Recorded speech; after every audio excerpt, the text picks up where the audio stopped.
باللہ من الشیطان الرجیم بسم اللہ الرحمن الرحیم۔ جب انسان اللہ کے احکام کو بجا لائے تو اس کے دل سے فقر و فاقے کا خوف نکل جاتا ہے اور اللہ اسے طرح طرح کے انعامات سے نوازتا ہے۔ انسان جب تک اللہ کے احکام کو بجا لاتا رہے گا تب تک اللہ کی نصرت اور اس کی تائید شامل حال رہے گی۔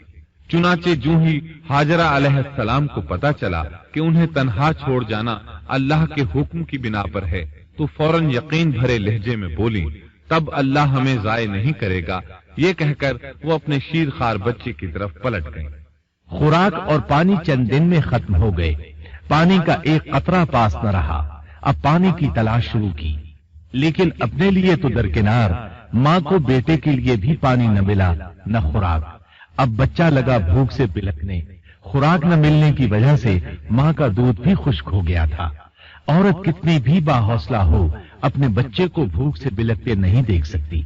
اب انہوں نے بچے کو وہیں چھوڑا اور تیزی سے قریبی پہاڑی صفا کی طرف لپکی، اوپر چڑھ کر ادھر ادھر نظر دوڑائی کہ شاید کسی طرف پانی یا خوراک نظر آ جائے یا کسی انسان کی جھلک نظر آ جائے۔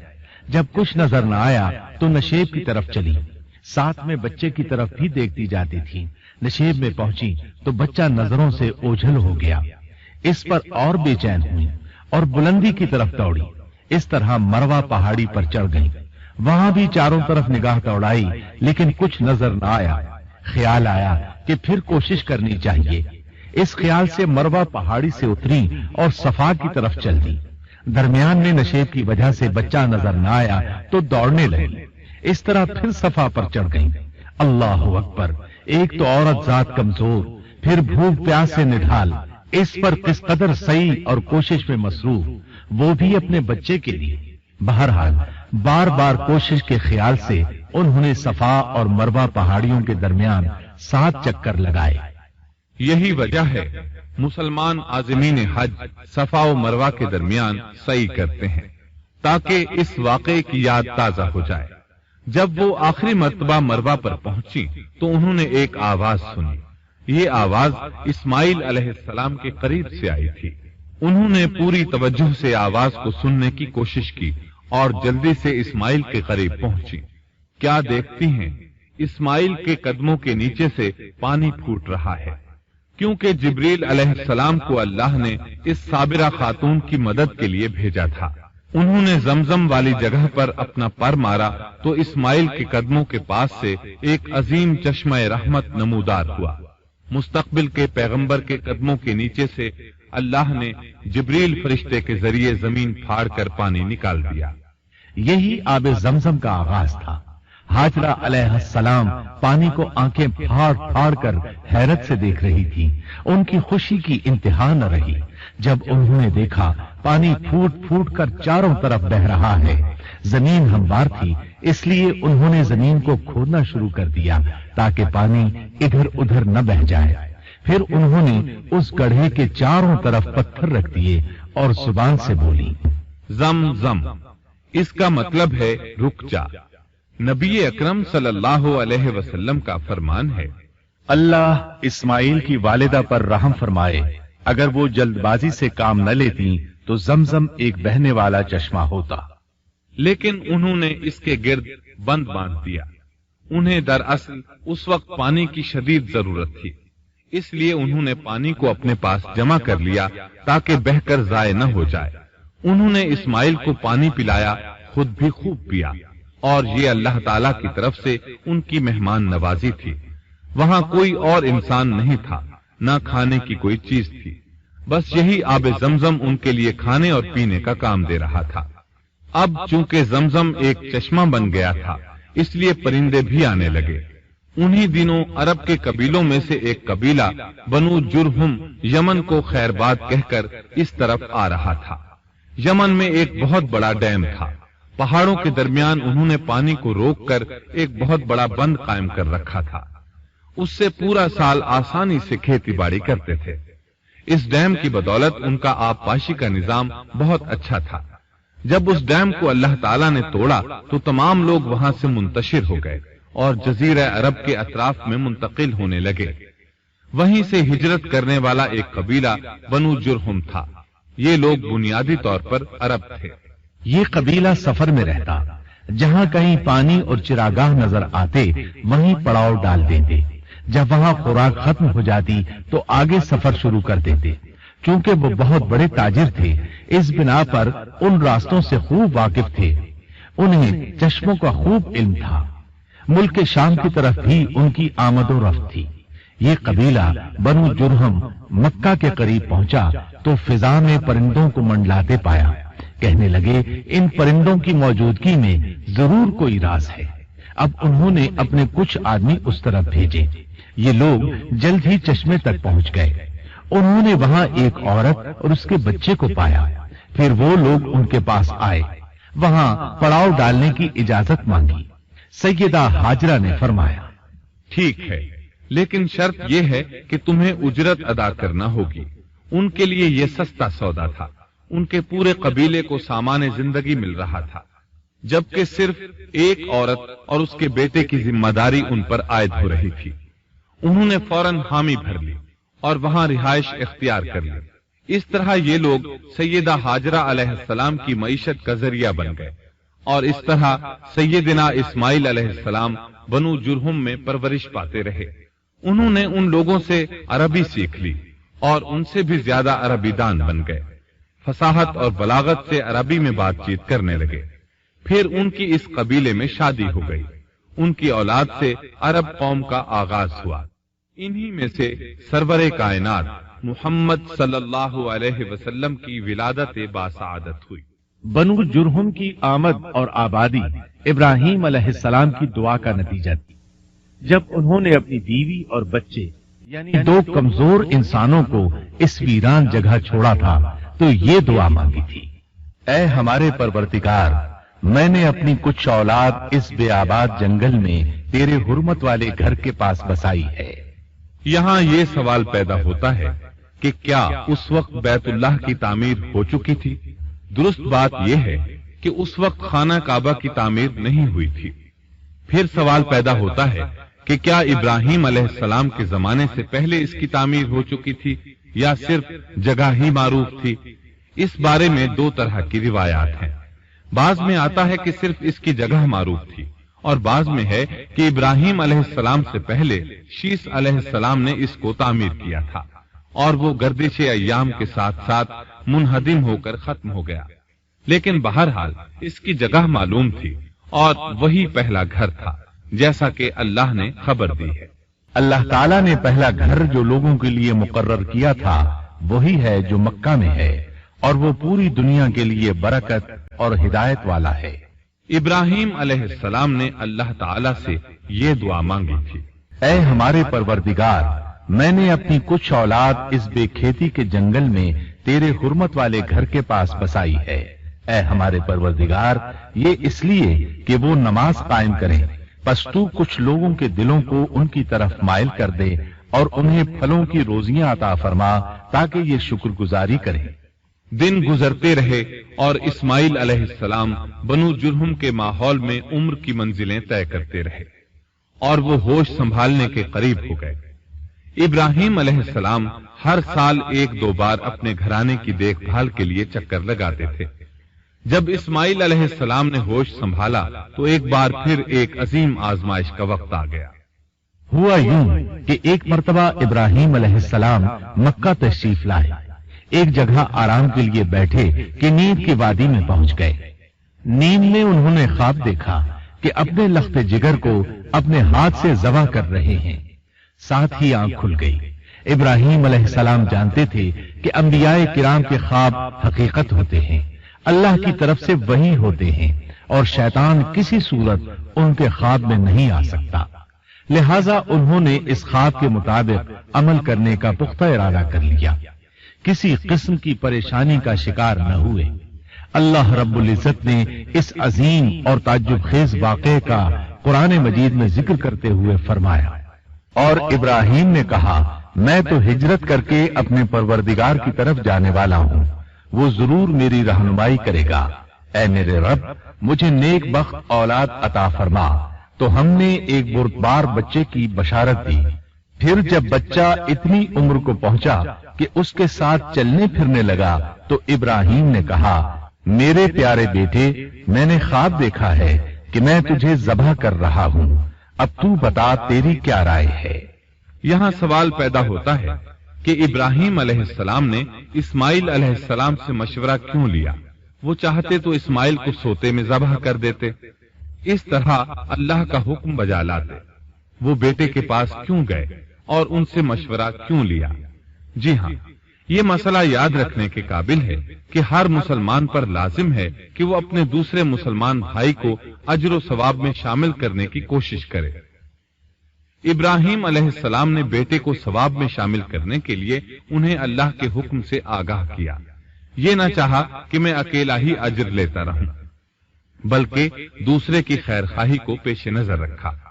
والدین کے لیے آپ کے اس انداز میں نصیحت موجود ہے، یہ کہ اولاد کو ثواب کے مواقع فراہم کریں، ان کی صحیح تربیت کریں۔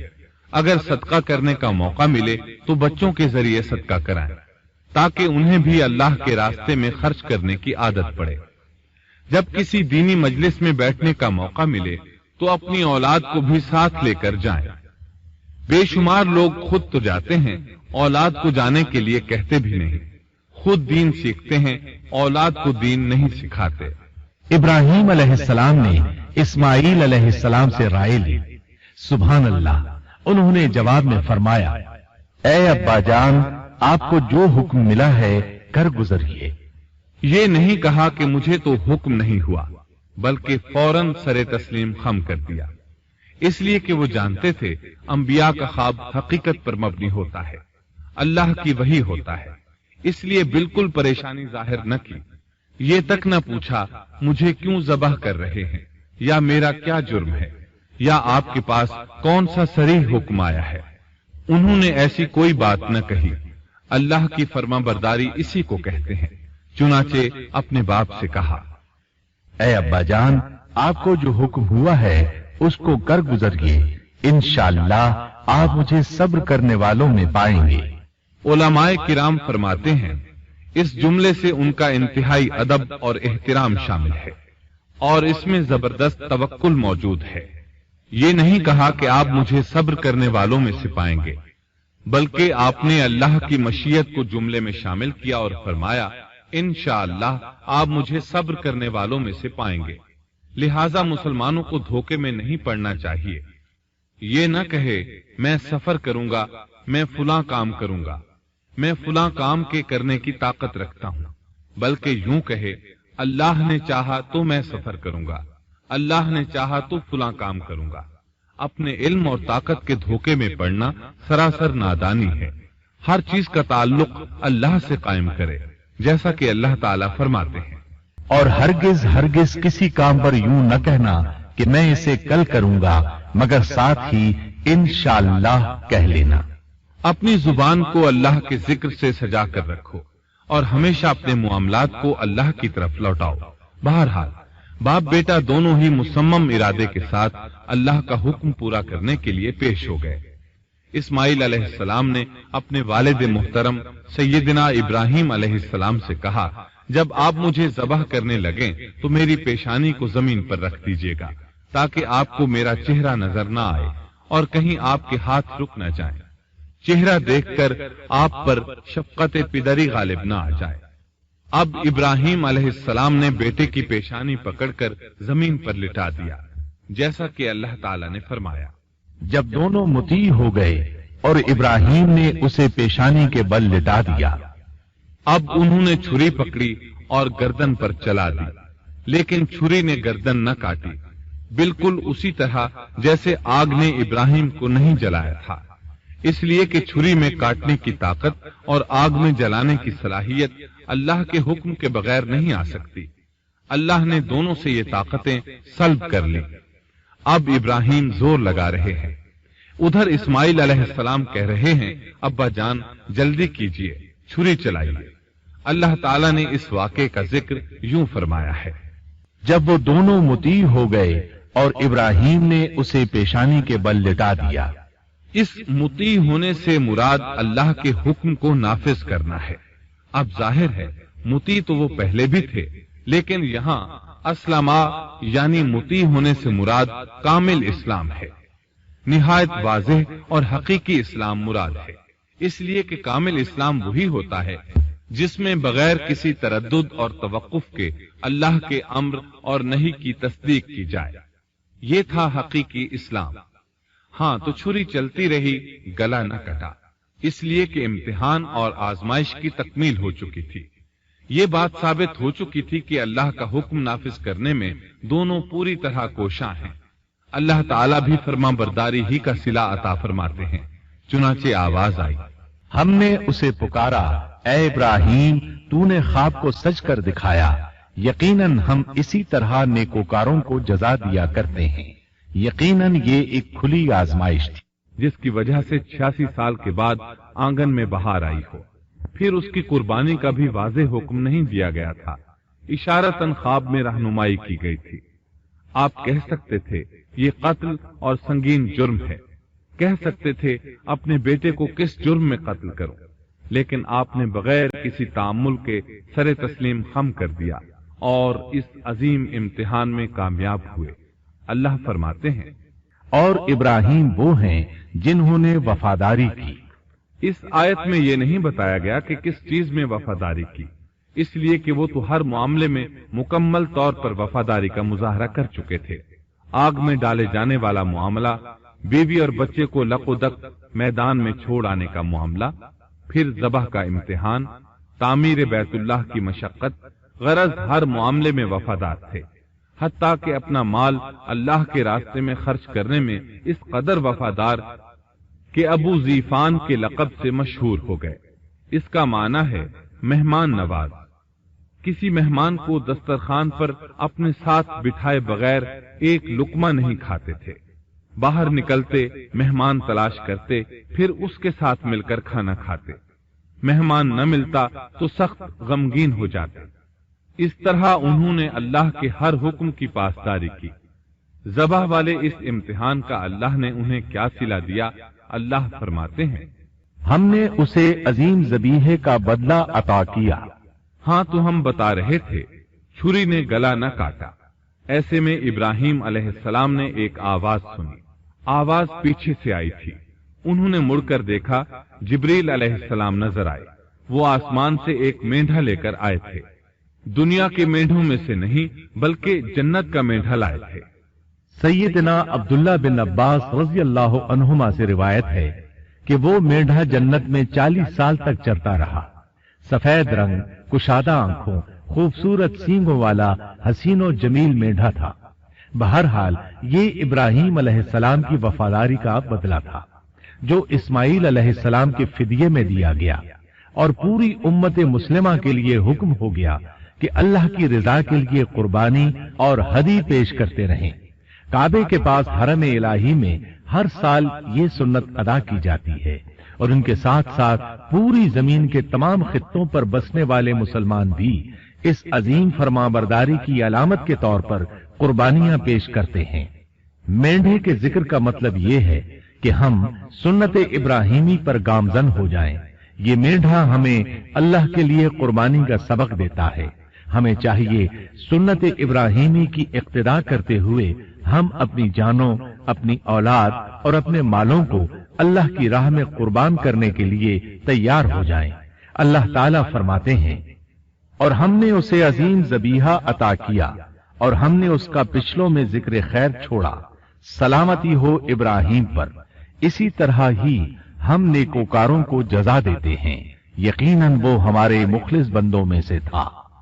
اور اسی طرح اللہ فرماتے ہیں، اور ہم نے اسے نیکوکار نبی اسحاق کی ولادت کی خوشخبری سنائی۔ یہ خوشخبری فلسطین کی طرف واپس لوٹنے کے بعد سنائی گئی۔ ایک اکلوتے بیٹے کی قربانی کے لیے تیار ہو جانے کے سلے میں اور سارہ علیہ السلام کی عظمت اور تکریم کے مد نظر اللہ تعالی نے اسحاق کی خوشخبری سنا دی۔ یہ آیت ذبح کے واقعے کے بعد اللہ تعالی نے ذکر فرمائی ہے، اس لیے معلوم ہوا پچھلی آیات میں اسحاق کے علاوہ کسی اور بیٹے کا ذکر ہوا ہے، اور وہ اسماعیل علیہ السلام ہی تھے، جبکہ یہودی روایات میں اسحاق علیہ السلام کو ذبیح قرار دیا جاتا ہے۔ یہ بالکل غلط ہے۔ ذبح کے واقعے کے بعد اسحاق علیہ السلام کی بشارت مل رہی ہے، پھر بھلا وہ پیدا ہونے سے پہلے ہی ذبیح کیسے بن گئے؟ اس لیے یہ قطعی بات ہے کہ اسماعیل علیہ السلام ہی ذبیح ہیں۔ اس کے کئی اور بھی دلائل ہیں جن کے ذکر کرنے کا یہاں موقع نہیں۔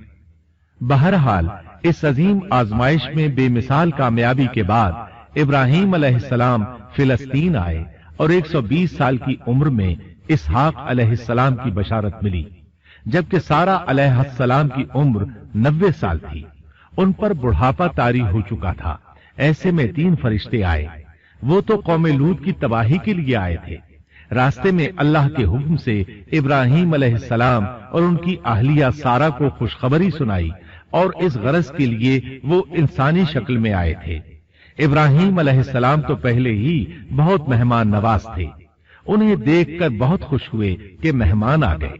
فرشتوں نے انہیں سلام کیا۔ ابراہیم علیہ السلام نے سلام کا جواب دیا۔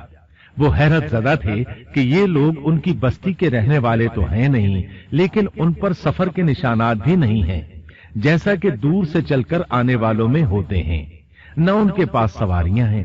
قرآن مجید میں آتا ہے، فرشتوں نے سلام کیا تو ابراہیم نے بھی سلام کیا اور دل میں خیال کیا یہ اجنبی لوگ ہیں۔ پھر وہ اپنی مہمان نوازی کی عادت کے مطابق انہیں اندر لے آئے، ان کے لیے کھانے کا انتظام کیا۔ اللہ تعالیٰ فرماتے ہیں، ہمارے بھیجے ہوئے فرشتے ابراہیم کے پاس خوشخبری لے کر آئے تو انہوں نے سلام کیا۔ ابراہیم نے سلام کا جواب دیا اور فوراً بھنا ہوا بچڑا لے آئے، اور بچڑا بھی موٹا تھا۔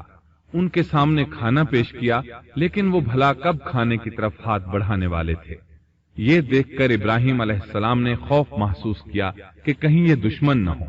اس وقت فرشتوں نے کہا، ابراہیم نہ ڈر، ہم تو قوم لوط کی طرف بھیجے گئے ہیں۔ جب انہوں نے یہ باتیں کی تو سارہ علیہ السلام پاس کھڑی تھی۔ وہ ہنسنے لگی۔ وہ خوش خبری سے پہلے کیوں ہنس پڑی؟ علماء اس بارے میں کہتے ہیں کہ جب انہوں نے سنا یہ فرشتے لوط علیہ السلام کی بستی کو تباہ کرنے جا رہے ہیں تو ان کے خاتمے کی خبر سن کر وہ ہنستی۔ اس کے بعد فرشتوں نے یہ خوشخبری سنائی، ہم نے اسے اسحاق کی پیدائش کی خوشخبری دی اور اسحاق کے بعد یعقوب پوتے کی بھی خوشخبری دی۔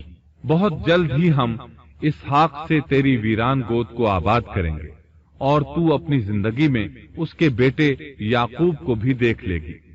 اب 3 بشارتیں جمع ہو گئیں۔ بیٹا پیدا ہوگا، لمبی عمر ملے گی یعنی بیٹا جوان ہوگا، اور پھر وہ اپنے پوتے کو بھی دیکھے گی۔ اس سے بڑھ کر کیا عزت اور تکریم ہو سکتی ہے؟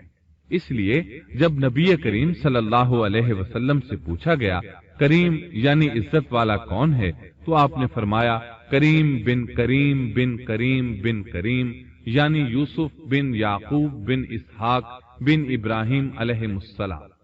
مطلب یہ کہ نبی بن نبی بن نبی بن نبی۔ یہ یوسف علیہ السلام کی شان ہے کہ خود بھی کریم، باپ بھی کریم، دادا بھی کریم اور پردادا بھی کریم۔ اس سے بڑھ کر عزت افزائی کیا ہو سکتی ہے؟ بہرحال فرشتوں نے انہیں خوشخبری دی۔ پھر انہوں نے ابراہیم کو ایک صاحب علم لڑکے کی بشارت دی۔ خوشخبری سن کر سیدہ سارہ حیران ہوئی۔ مارے حیرت کے منہ سے ہلکی سی چیخ نکل گئی۔ انہوں نے اپنے رخسار پر ہاتھ مارا جیسا کہ عورتوں کی عادت ہوتی ہے۔ کہنے لگی، ہائے افسوس، کیا میں بچہ جنوں گی حالانکہ میں بانجھ ہوں اور میرے خاوند بوڑھے ہیں؟ یہ تو حیرت کی بات ہے۔ ایک دوسری جگہ اللہ تعالیٰ نے یہ الفاظ فرمائے، کہنے لگی میں بوڑھی اور بانجھ ہوں، بھلا میں بچے کو کیسے جنم دوں گی؟ اس پر فرشتوں نے کہا، تو اللہ کے حکم پر تعجب کرتی ہے، اے اہل بیت، یہ تو اللہ کی تم پر رحمت اور برکت ہے، وہ بہت بزرگ اور قابل تعریف ہے۔ دوسری آیت میں ہے، انہوں نے کہا اسی طرح تیرے رب نے فیصلہ کیا ہے اور ہمیں کہا ہے، یقیناً وہ بہت حکمت والا ہے اور علم رکھنے والا ہے۔ یہ تھی اسحاق علیہ السلام کی ولادت کی خوشخبری۔ ابراہیم علیہ السلام مکے میں سیدنا اسماعیل علیہ السلام سے ملنے کے لیے آتے رہتے تھے۔ ایک روز آئے تو ان سے کہا، اے میرے بیٹے، اللہ تعالیٰ نے مجھے حکم دیا ہے کہ اس مقام پر اللہ کا گھر تعمیر کرنا۔ اسماعیل علیہ السلام نے فوراً کہا میں حاضر ہوں۔ اس طرح انہوں نے کھدائی شروع کی۔ ایسے میں انہیں شیس علیہ السلام کی تعمیر کے آثار نظر آئے۔ انہوں نے اس پر تعمیر شروع کر دی۔ ایک روایت میں یہ بھی ہے کہ انہوں نے فرشتوں والی بنیادوں کے آثار بھی دیکھے۔ نبی کریم صلی اللہ علیہ وسلم کی جوانی کے دنوں میں جب مکے کے قریش نے کعبے کی تعمیر نئے سرے سے کی تو انہوں نے اس کی بنیادوں کو گہرا کرنا چاہا۔ وہ کھدائی کرتے ان سبز پتھروں تک پہنچ گئے جو پہاڑوں کی چوٹیوں کی طرح نظر آ رہے تھے۔ انہوں نے ان پتھروں کو نکالنا چاہا۔ ایک شخص نے کدال کے ذریعے ایک پتھر کو باہر نکالا تو اس کے نیچے سے اتنا نور نکلنے لگا کہ قریب تھا وہ شخص اندھا ہو جاتا۔ پھر پتھر خود بخود نیچے جا گرا اور اپنی جگہ پر جم گیا۔ اس کے بعد لوگوں نے ان پتھروں کو ہاتھ نہ لگایا اور تعمیر شروع کر دی۔ قرآن مجید میں تعمیر کعبہ اور بیت اللہ کا تذکرہ اس طرح آیا ہے، اور جب ہم نے بیت اللہ کے مکان میں ابراہیم کو جگہ دی اور فرمایا کہ میرے ساتھ شرک نہ کرنا اور میرے گھر کو طواف، قیام اور رکوع و سجود کرنے والوں کے لیے پاک رکھنا، اور فرمایا بے شک لوگوں کے لیے جو پہلا گھر تعمیر کیا گیا ہے وہ مکہ میں ہے، وہ جہان والوں کے لیے برکت اور ہدایت کا ذریعہ ہے۔ اس میں واضح نشانیاں ہیں، مثلا مقام ابراہیم، تو جو کوئی حرم میں داخل ہوگا وہ امن میں آ جائے گا۔ اور فرمایا اور یاد کرو اس وقت کو جب ابراہیم کو اس کے پروردگار نے کئی باتوں کے ذریعے آزمایا، وہ ان میں پورے اترے تو اللہ نے فرمایا میں آپ کو تمام لوگوں کا امام بنا رہا ہوں۔ ابراہیم نے کہا اے میرے رب میری اولاد میں سے بھی امام بنائیے۔ جواب میں اللہ نے فرمایا میرا امامت کا وعدہ ظالم لوگوں کے لیے نہیں ہے۔ اور اس وقت کو یاد کرو جب ہم نے بیت اللہ کو ثواب اور امن کی جگہ بنا دیا اور لوگوں نے مقام ابراہیم کو جائے نماز بنا لیا۔ ہم نے ابراہیم کو حکم دیا کہ میرے گھر کو طواف، اعتکاف، رکوع اور سجود کے لیے پاک رکھو، اور وہ وقت بھی یاد رکھو جب ابراہیم نے دعا کی اے پروردگار اس شہر کو امن والا بنا دے اور اس کے مومن بندوں کو پھلوں کا رزق عطا کر۔ اللہ تعالیٰ نے فرمایا میں کافروں کو بھی تھوڑا فائدہ دوں گا، پھر انہیں آگ کے عذاب کی طرف بے بس کر دوں گا، یہ پہنچنے کی جگہ بری ہے۔ اور وہ وقت یاد کرو جب ابراہیم اور اسماعیل بیت اللہ کی بنیادوں کو بلند کر رہے تھے اور دعا مانگ رہے تھے اے ہمارے رب ہماری محنت کو قبول فرما، تو دعا کو سننے والا جاننے والا ہے، اور ہمیں اپنا فرما بردار بنا، ہماری اولاد میں سے بھی ایک فرما بردار گروہ بنا، اور ہمیں عبادت کا طریقہ سکھا اور ہم پر رجوع فرما، کیونکہ تو ہی توبہ قبول کرنے اور رحم فرمانے والا ہے۔ اے ہمارے رب ان لوگوں میں انہی میں سے ایک رسول بھیج جو ان پر تیری آیات کی تلاوت کرے اور انہیں کتاب و حکمت سکھائے، انہیں پاک کرے، یقیناً تو غالب حکمت والا ہے۔ تعمیر کے دوران جب ابراہیم علیہ السلام اس مقام تک پہنچے جہاں آج حجر اسود ہے تو اللہ تعالیٰ نے جنت سے ایک سفید پتھر بھیجا۔ حدیث میں ہے یہ پتھر نہایت سفید تھا، اب سیاہ ہو گیا ہے۔ انسانوں کی غلطیاں اس کے سیاہ ہونے کا سبب بنی۔ جب دیواریں انسانی قد کے برابر ہو گئیں تو اسماعیل علیہ السلام ایک پتھر لے آئے۔ اب ابراہیم علیہ السلام اس پتھر پر کھڑے ہوئے، وہ ننگے پاؤں تھے۔ اسی وقت پتھر پگھل گیا، ان کے پاؤں اس کے اندر کسی قدر دھنس گئے، پتھر پر ان کے پیروں کے نشانات آ گئے۔ اسی پتھر کو آج مقام ابراہیم کہا جاتا ہے۔ پہلے یہ پتھر بیت اللہ کی دیواروں کے ساتھ رکھا گیا تھا۔ جب لوگ طواف کے لیے آتے تو سیدنا ابراہیم کے پیروں کے نشانات دیکھنے کے لیے یہاں ہجوم ہو جاتا۔ اس طرح طواف کرنے والوں کو دقت کا سامنا ہوتا۔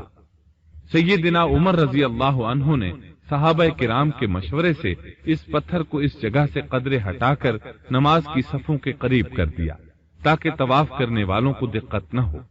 یہ مقام بہت مقدس ہے۔ اللہ نے فرمایا ہے تم مقام ابراہیم کو جائے نماز مقرر کر لو۔ مقام ابراہیم کے قریب اس کے پیچھے ہو کر نماز پڑھنے کا موقع مل جائے تو لازماً وہاں 2 رکعت ادا کیا کرو۔ موقع نہ ملے تو پھر پوری مسجد حرام میں طواف سے فراغت والی 2 رکعت پڑھ لیا کرو۔ اس طرح کعبہ تعمیر ہوا، تب نیا حکم آیا، لوگوں میں جو استطاعت رکھے اس پر اللہ کے لیے حج بیت اللہ فرض ہے، اور جو شخص جان بوجھ کر اعراض کرے تو اللہ جہانوں سے بے نیاز ہے اور اسے اس کی کوئی پرواہ نہیں۔ ادھر ابراہیم علیہ السلام کو اللہ تعالی کی طرف سے اشارہ ہوا، لوگوں میں حج کا اعلان کر دیں۔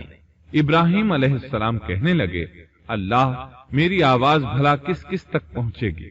جواب آیا، آپ کے ذمے آواز لگانا ہے، پہنچانا ہمارا کام ہے۔ چنانچہ آپ عرفات کے ایک پہاڑ پر چڑھے اور آواز لگائی، لوگوں بیت الحرام کا حج کرو۔ اللہ تعالیٰ نے معجزانہ طور پر یہ آواز تمام انسانوں تک پہنچا دی، خواہ وہ پیدا ہوئے تھے یا نہیں۔ دوسرا معجزہ یہ ہوا کہ اللہ نے بیت اللہ اور اس کے حج کی محبت لوگوں کے دلوں میں ڈال دی۔ اللہ نے فرمایا، اور آپ لوگوں میں حج کا اعلان کر دیں، وہ آپ کی طرف پیدل بھی آئیں گے اور دبلے پتلے اونٹوں پر بھی دور دور سے آئیں گے۔ اس طرح لوگ پیدل اور سوار ہو کر کثرت سے حج کے لیے آنے لگے اور یہ ویران علاقہ آباد ہونے لگا۔ یہ تھے حالات اور واقعات ابراہیم علیہ السلام کے۔ آپ نے 175 سال کی عمر میں وفات پائی۔ آپ سے پہلے سیدہ ہاجرہ علیہ السلام نے وفات پائی، اور ان کی وفات سے کچھ ہی عرصہ بعد سیدہ سارہ علیہ السلام 127 سال کی عمر میں فوت ہو گئیں۔ ان دونوں کی وفات کے بعد آپ غمگین رہنے لگے۔ آخر اتنی مدت تک ساتھ رہا تھا۔ آپ خلیل الرحمن تھے، آپ پر صحیفے بھی نازل ہوئے، آپ اللہ کے بے حد شکر گزار تھے۔